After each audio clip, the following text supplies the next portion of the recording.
bw'obanga otya nnyo risk okufiirwa, don't venture into business. Save. I don't call it investing. Save with those financial products with fixed income.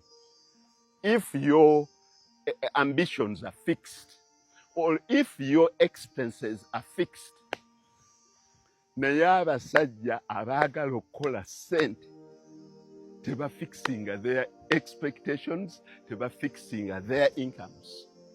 A very good example, Sudiri Ruparelia yakyeyogerera nti yakomawo wano e Uganda mu 86 we bagamba yakomawo n'eddola emitwalo emeka oba 28 oba 24. Sirowooza nga obugagga buno bwonna bwakoze yazifikisinga mu bonds. Kyeva sikkiriziganya nabo abaana ab'olupapula ne batandika okukoloboza ne balooka bakulaga 25 years to come ojja kuba olina zino. You can't beat a person who is enterprising.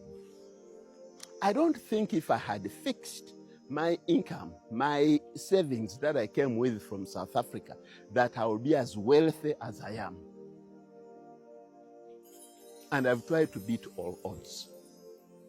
I'm still a corporate executive with a straight record, obugagga bwange tebuliimu makoona, but also with an astute business attitude.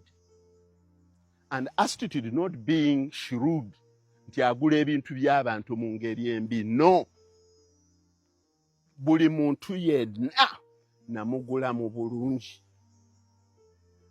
And how I wish I will ever have time to show these people who are computing these valuations and who are calling out these statistics. Fortunately, my daughter cannot come out. She's a financial analyst and give these records. N'abawa analysis ya coffins ya jinkolera. Okukakana nge mwaji tuzijjewo. N'abawa analysis entuufu ku land valuation.